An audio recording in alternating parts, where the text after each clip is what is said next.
news around the globe this morning. The world's attention on the continuing investigation into Thursday's crash of Malaysia Airlines Flight MH17 in Ukraine and Israel's ground invasion of Gaza.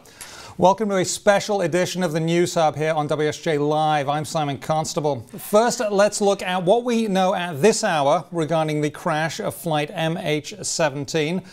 Russia and Ukraine continue to trade blame over the crash, which occurred in the eastern portion of the country. And meanwhile, Russian Foreign Minister Sergei Lavrov says a ceasefire between Ukrainian forces and pro-Russia militants is, quote, essential.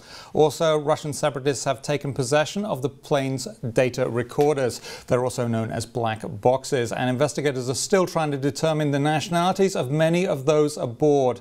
The 298 passengers killed included 154 Dutch citizens, 27 Australians and 45 Malaysians, including the jetliner's crew. Also on board, Job Lang, a prominent AIDS researcher. He, along with other researchers, were en route to an AIDS conference in Melbourne, Australia. Investigators are still working to identify the nationality of the roughly other 40 on the plane, including whether there were any American citizens on board. Well, we'll start with the latest on that and go to Paul Sonne. He is in central Ukraine and he joins us on the phone there. Paul, thanks for being there. Yeah, hi. So tell us about Lavrov making this statement. It is a big change from what's happened in the past. Actually, it's not a huge change, to be honest. Both Russia and but Russia has been calling for a renewed ceasefire, as has the U.S. and a lot of other European partners for a long time now. It's the separatists and the Ukrainians that haven't wanted the ceasefire because they've essentially said that it's worthless. It didn't really work the last time, and any renewal of a ceasefire would just fall apart. But obviously, this situation with the airline crash yesterday completely changes that calculus. And, both sides will be under incredible pressure to certainly steer away from hostilities while international investigators try to make their way towards the site. What is the mood like in Ukraine right now? Yeah, I think, the mood both in Russia and in Ukraine is one of shock. The question is, what do people think about who is to blame? And already right after the incident occurred, you saw minutes after the incident occurring, both sides, both the Ukrainian side and the rebel and Russian side, trading blame over who shot down this plane. We know it was shot down because U.S. intelligence agencies yesterday said that they essentially saw it on sort of flight tracking and radar information that they have. So the question is, where did the rocket come from? Who was in possession of a kind of rocket that would be able to shoot down a plane that's flying at 33,000 feet? And that's really the big question, and it's also a question of whether that will ever be answered.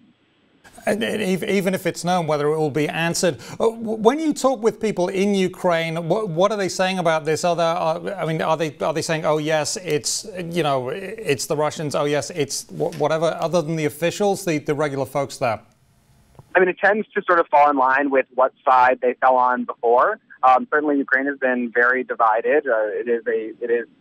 Though Ukraine has accused Russia of fueling the conflict, it is still a civil conflict. There are a lot of Ukrainians fighting on both sides, and their sympathies fall differently depending on their background, depending on where they're from, depending on some of them speak Russian, some of them speak Ukrainian, but the divide isn't necessarily all on language lines.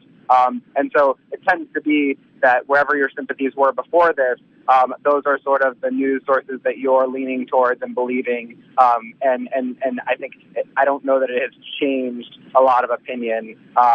People who had strong opinions already. The people who were passively looking by in Russia, there was immediately a pretty strong information campaign in Russia to blame this on the Ukrainians. State News last night was airing reports talking about how this was a Ukrainian missile that was trying to down President Putin's plane returning from Brazil from the BRICS summit, which had passed through similar airspace. I'm not sure if that's even true.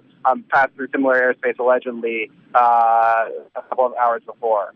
Okay. And you mentioned that was from Russia TV, I think. Tell us, what are you seeing on Ukraine TV? Is that coming out with different theories? Yeah, the opposite.